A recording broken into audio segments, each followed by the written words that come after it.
can call it a story. There's no real beginning or end, and there's very little in the middle.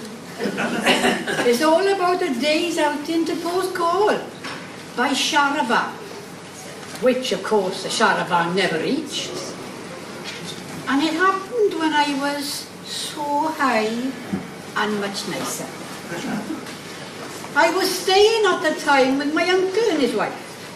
Although she was my aunt, I never thought of her as anything but the wife of my uncle, partly because he was so big and trumpeting and red-hairy and used to fill every inch of the hot little house like an old buffalo squeezed into an airing cupboard, and partly because she was so small and silk and quick and made no noise at all as she whisked about on padded paws, dusting the china dogs, feeding the buffalo, setting the mouse traps that never caught her. And once she sneaked out of the room to squeak in a nook and nibble in the hayloft, you forgot she'd ever been there. But there he was always, a steaming hulk of an uncle, his braces straining like hoses, crammed behind the counter of the tiny shop at the front of the house, and breathing like a brass band. Or guzzling and blustery in the kitchen over this gutsy supper, too big for everything except the great black boats of his boots. As he ate, the house grew smaller. He billowed out over the furniture, the loud check meadow of his waistcoat littered as though after a picnic, with cigarette ends, peelings, cabbage stalks, bird's bones, gravy, and the forest fire of his hair crackled among the hooked hams from the ceiling. She was so small she could hit him only if she stood on a chair. And every Saturday night at 10:30 he'd lift her up under his arm onto a chair in the kitchen so that she could hit him over the head with whatever was handy, which was always a china dog. On Sundays and when pickled, he sang high tenor, and he'd won many cups. The first I heard of the annual outing was when I was sitting one evening on a bag of rice behind the counter under one of my uncle's stomachs, reading an advertisement for sheep dip, which was all there was to read. The shop was full of my uncle, and when Mr. Benjamin Franklin, Mr. Weasley, Noah Bowen and Will Sentry came in, I thought it would burst. It was all that being together in a drawer that smelt of cheese and turps and twist tobacco and sweet biscuits and snuff and waistcoat. Right, I've collected enough money for the Charavan and 20 cases of pale ale and £1 apiece over that I will distribute among the members when we first stop for refreshment. And I'm sick and tired of being followed by Will Sentry all day long. Wherever I go, he's after me like a collie with one eye. I got a shadow of my own and a dog. I don't need no Tom, Dick or Harry follow me with a dirty muffler on. It's only I got a bicycle. A man has no privacy at all. I tell you, he sticks so close, I'm afraid to go at the back of the toilet in case I sit on his lap. I wonder that he don't follow me into my bed at night. Your wife won't let me. Oh, don't you mind old Will Sentry. No harm in old Will, man. He's only keeping an eye on the money, Benji. Aren't I honest? Oh, you know what the committee is. Ever since Bob the Fiddle, they don't feel safe with any new treasurer. Do you think I'm going to drink the outing funds like Bob the Fiddle did? You might. Well, I resign. Oh. Not with our money. Who put salmon in the dynamite in that salmon pool then? But nobody took any notice of him. And after a while, they all began to play cards in the hot, cheesy shop. And my uncle blew and bugled whenever he won. And Mr. Weasley grumbled like a dredger. And I fell asleep on the gravy-scented mountain meadow of my uncle's waistcoat. On Sunday evening after Bethesda, Mr. Franklin walked into the kitchen where my uncle and I were eating sardines with spoons from the tin because it was Sunday and his wife would not let us play drafts. She was somewhere in the kitchen too. Perhaps she was inside the grandfather clock, hanging from the weights and breathing. Then a second later the door opened again and Will Sentry edged into the room, twiddling his hard round hat. He and Mr. Franklin sat down on the settee, stiff and mothballed and black in their chapel and funeral suits.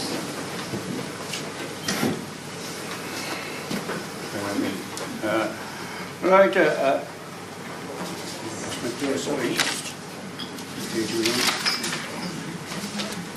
I brought the list. Every member is paid.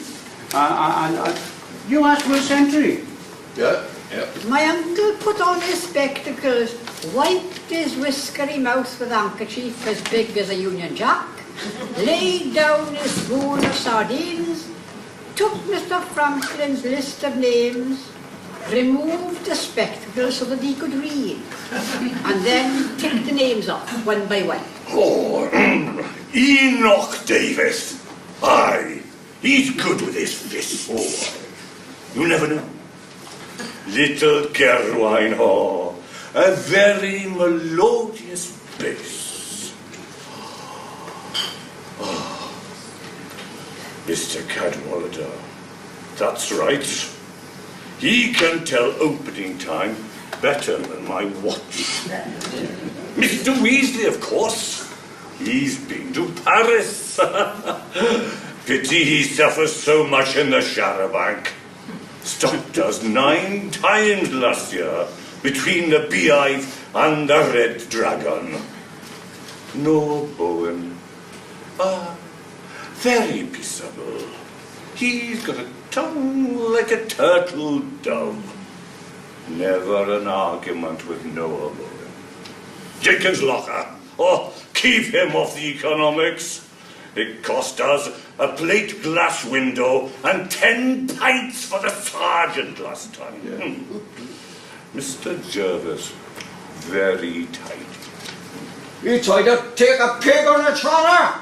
Live and let live. Sinbad the Sailor's Arms. Gotta keep in with him. Old Jones. Why old Jones? Old Jones always goes. I looked down at the kitchen table. The tin of sardines was gone. By gee, I said to myself, Uncle's wife is quick as a flash. Cuthbert Johnny Fortnight. Now there's a card. He whistles off the ribbon. So do you, in your mind. Bob the Fiddle.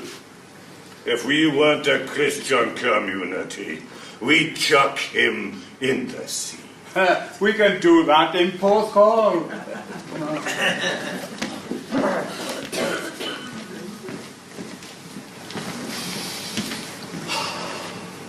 Soon after that, he went. Will Sentry no more than an inch behind him, their Sunday bright boots squeaking on the kitchen cobbles.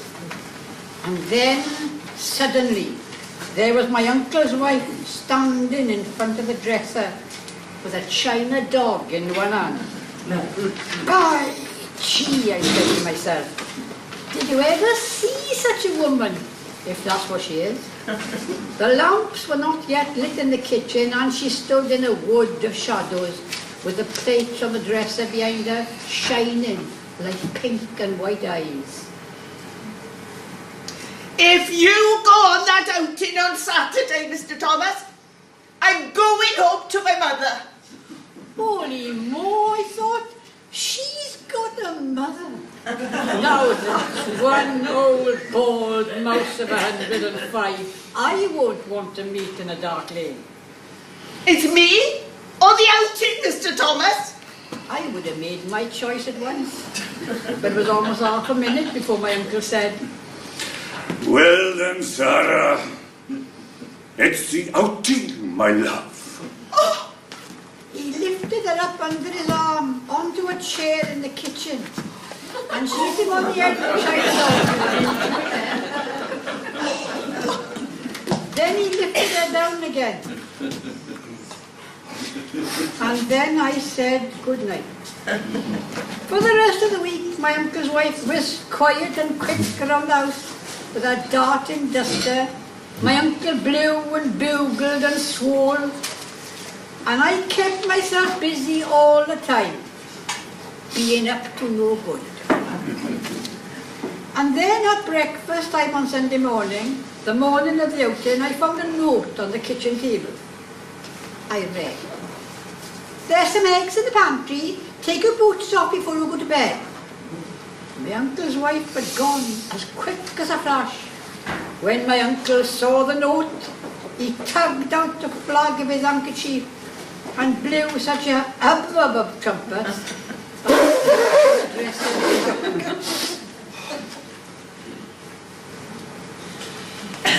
It's the same every year.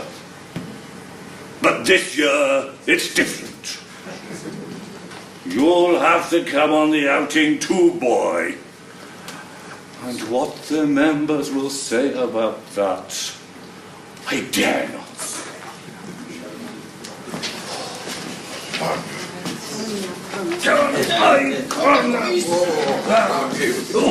Here we go. I already look forward to this. Oh,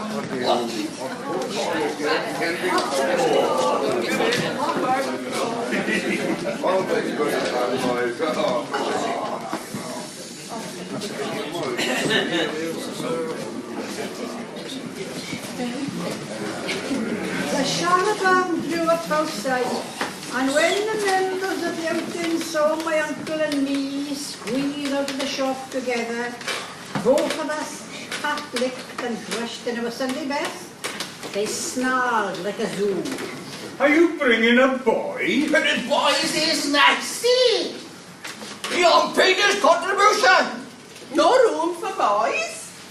Boys get sick in charabancs. So do you, Enoch. Might as well bring women. Better than bringing grandfathers. Grandfathers is nasty too. Well, what can we do with them when we stop for refreshments? I'm a grandfather though. 26 minutes to opening time.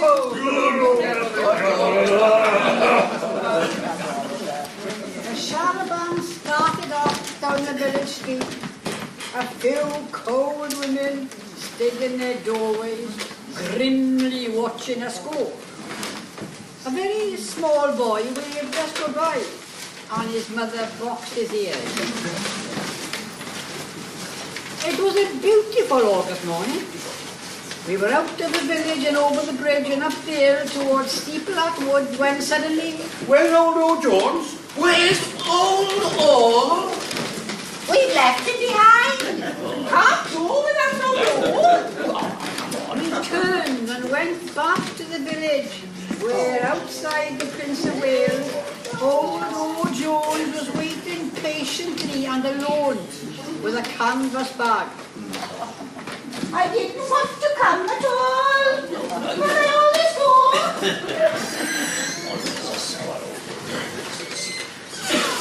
And over the hill and over the bridge and up the hill and under the deep green woods and along the dusty road we go, slow cows and ducks flying by until...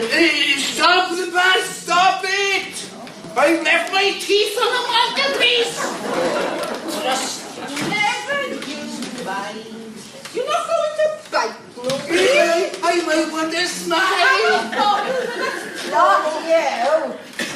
What's the time, Mr. Cadwallader? 12 minutes to go.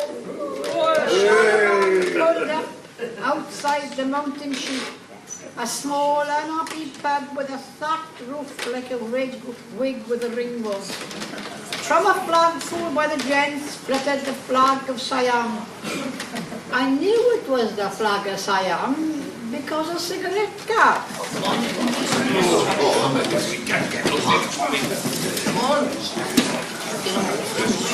The first fight's always the best.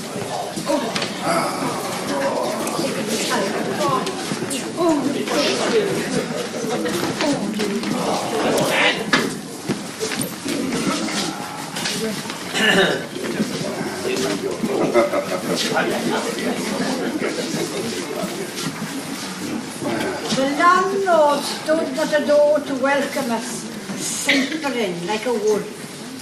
He was a long, lean, black-fanged man with a greased love curl and pouncing eyes.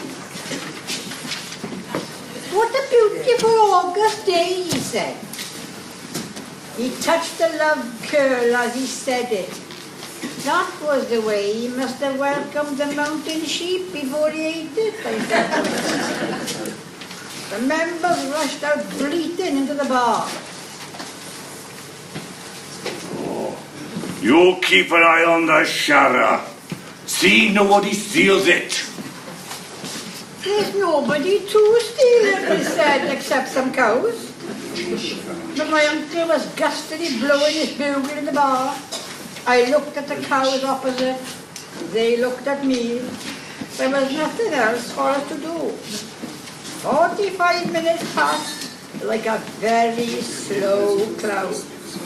The sun shone down on the lonely road, the lost, unwanted boy, and the lake-eyed cows.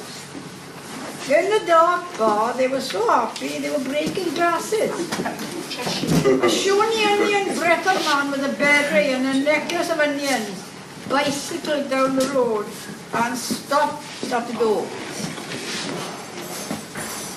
Quelle un grand matin, monsieur. There's French boy bar.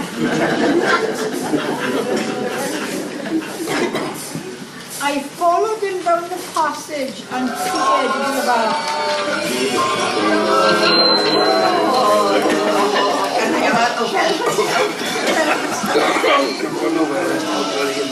I could hardly recognize the members of the outing.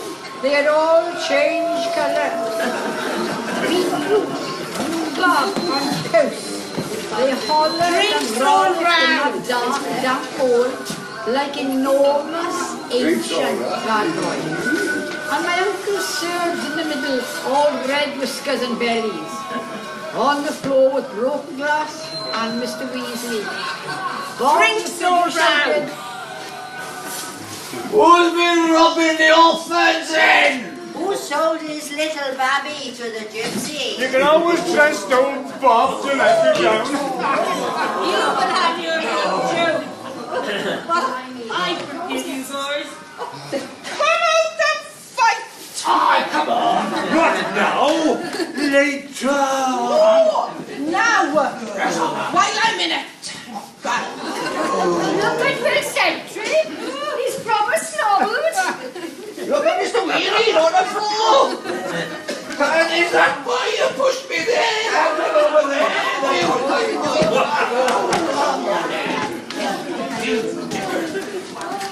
He pointed at me and I slumped away down the passage and out to the mild, good cows. The lights clouded over, the cows wondered. I threw a stone at them and they wandered, wandering away. Then out flew my uncle Willie, and one by one the members lumbered out after him in a grizzle. They had drunk the mountain dry. Mr. Weasley had won the string of onions and the shony onion man rattled the bar. What's the good of onions if you've left your teeth?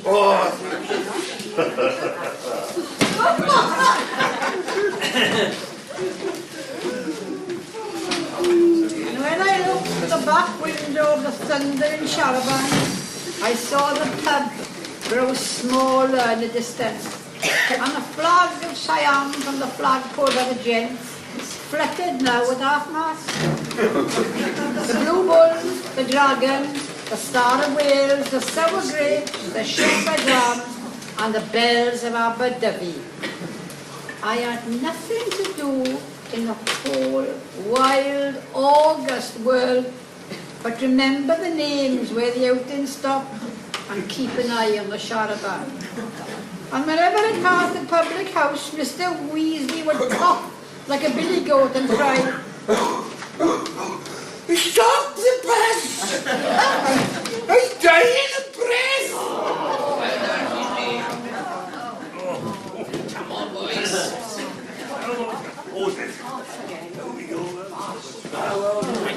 Oh, I'm dying for the pipes. Almost gonna be. Where is it? Oh, yeah, we have Porthcawl there. Oh, I'm a third one. and back we'd have to go. Closing time meant nothing to the members of that outing. Behind locked doors, the hymns and the all the beautiful afternoon. And when a policeman entered the Druid's tap by the back door and found them all choral with beer, I heard,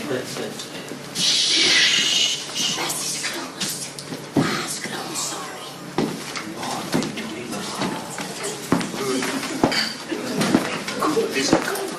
So, drinking out of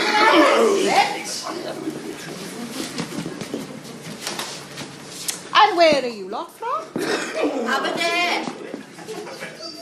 Oh, a pity! Hey, I've got an auntie there. Hey, let's sing Bread of Heaven.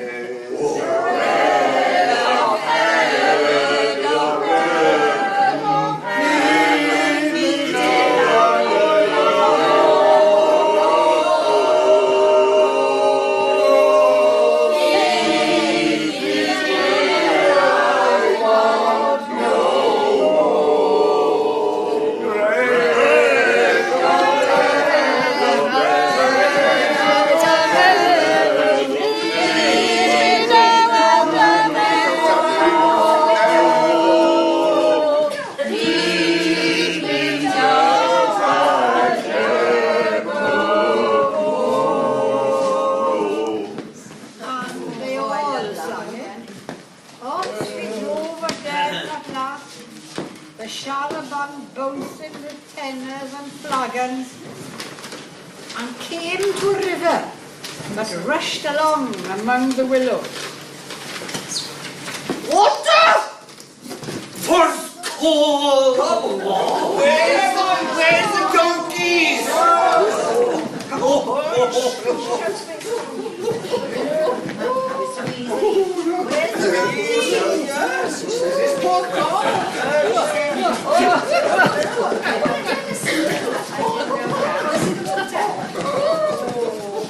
It's lovely.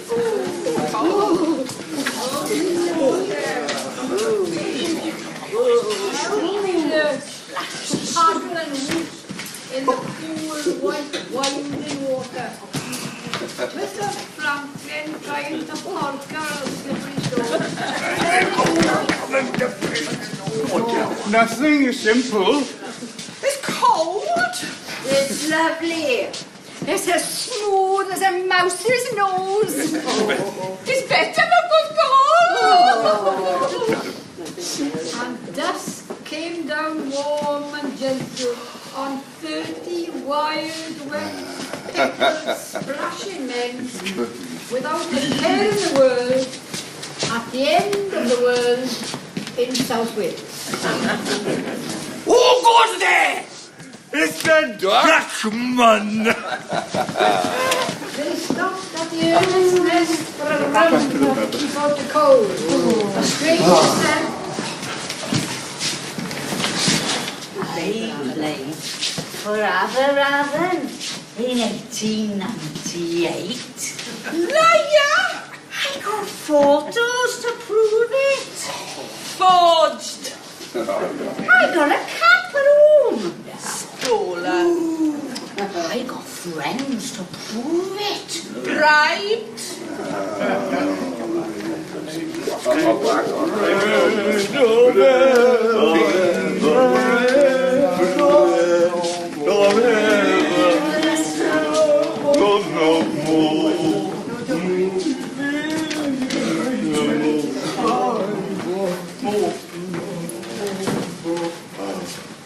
On the way home, through the simmering moon-splashed dark, old O. Jones began to cook his supper on a primer stove in the middle of the charabanc. Mr. Weasley coughed himself blue in the stove. Oh, for goodness sake, stop the bus! I'm dying of breath. We all looked out at the moonlight. There was not a public house in sight. So they carried out the remaining cases and the primer stove and old O. Jones himself and took them into a field and sat down in a circle in the field and drank and sang while old O. Jones cooked sausage and mash and the moon flew above us. And there I drifted off to sleep against my uncle's mountainous waistcoat. And as I slept, Will Sentry called, Who goes there? It's the moon man.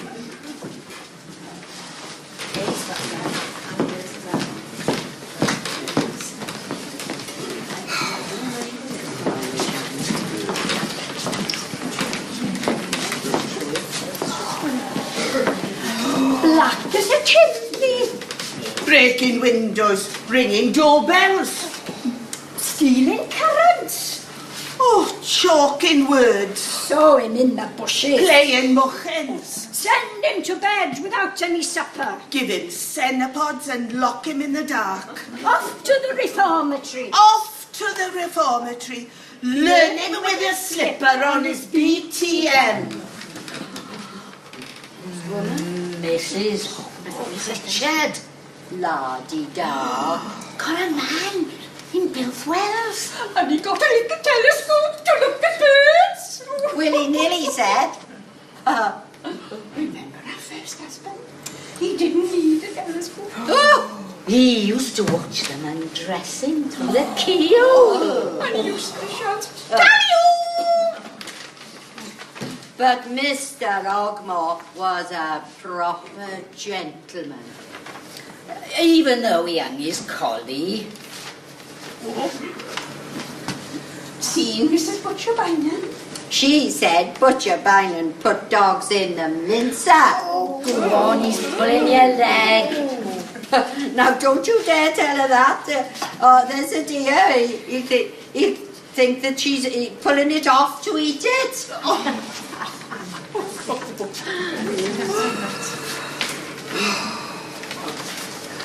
What she puts up with.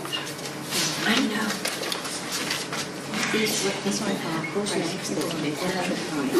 Never should have married.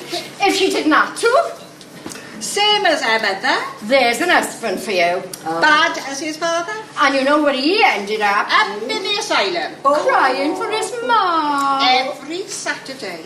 He hasn't got a leg. Oh, and carrying on. With that Mrs. Beatty Morris. Up in the quarry. And seen a baby. It's got his nose. Oh, it makes my heart bleed. What do you do for drink?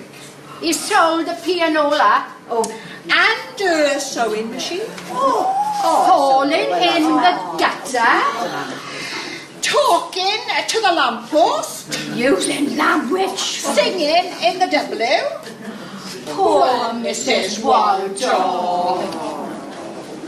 That's what there. I know. What's happening next? What's it telling me? Oh, there's a face. Where'd you get that hair from? Got it from old Tomcat. Give it back then, love. Oh, there's a perm. Where'd you get that nose from? Got it from my father, silly. You've got it on upside down. Oh, there's a conch. Look at your complexion. Oh no, you look. Needs a bit of makeup. Needs a veil. Oh, there's glamour. Where'd you get that smile from, Lil? Never mind, girl. Nobody loves you. That's what you think. Who is it loves you? Chantal. Come on, Lily. cross your heart then? Cross my heart.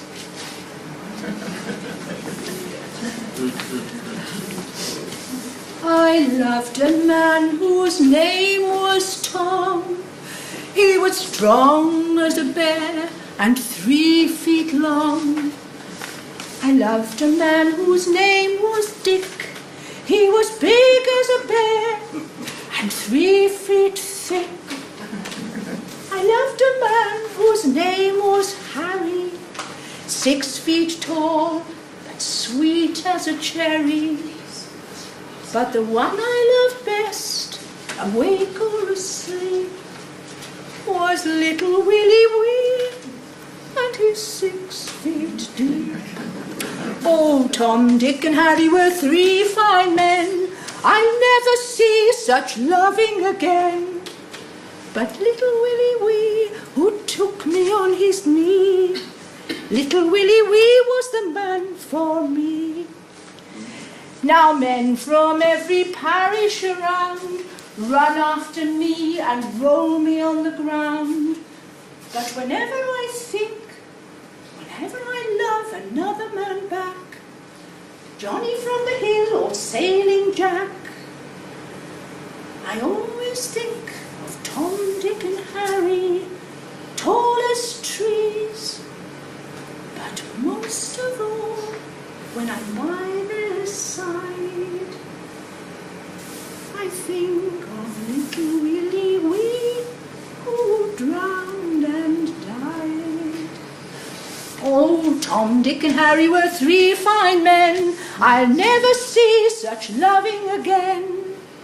But little Willie Wee, who took me on his knee, little Willie Weasel was the man for me.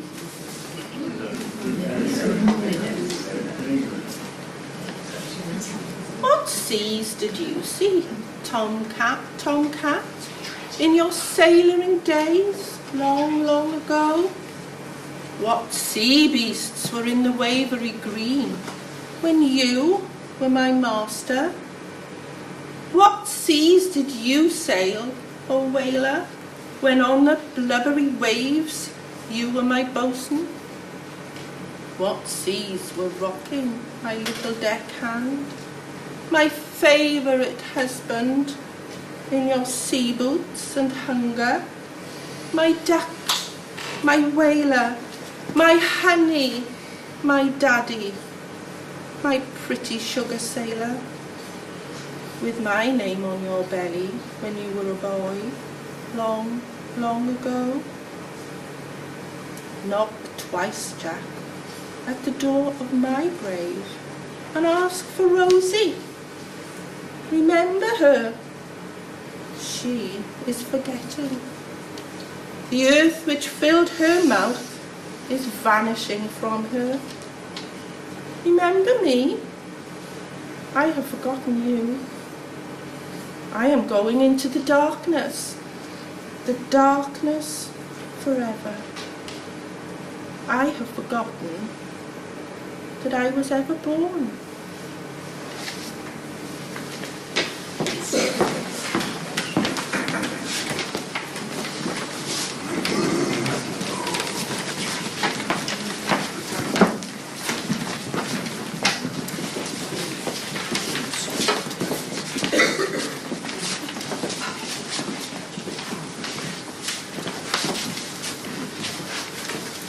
Dear Gwalia, I know there are towns ever lovelier than ours, and fairer hills, and loftier far, and groves more full of flowers. And boskier woods more blithe with spring, and bright with birds adorning, and sweeter bards than I to sing their praise this beauteous morning.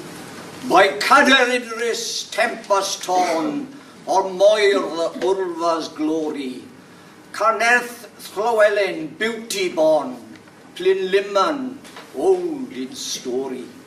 By mountains where King Arthur dreams, by Penmyn Mawr defiant, Llaregeb hill a molehill seems, a pygmy to a giant.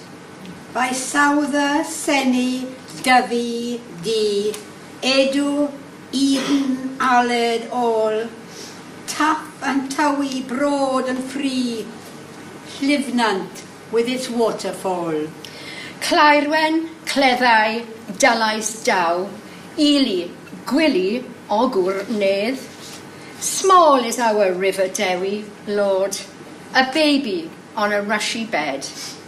By Carreg Cennin, king of time, our heron head is only a bit of stone with seaweed spread, where gulls come to be lonely. A tiny dingle is Milkwood, by Golden Grove neath Cronga. But let me choose, and oh, I should love all my life and longer. To stroll among our trees and stray in Gwsgog Lane on Donkey Down, and hear the Dewis sing all day, and never, never leave this town.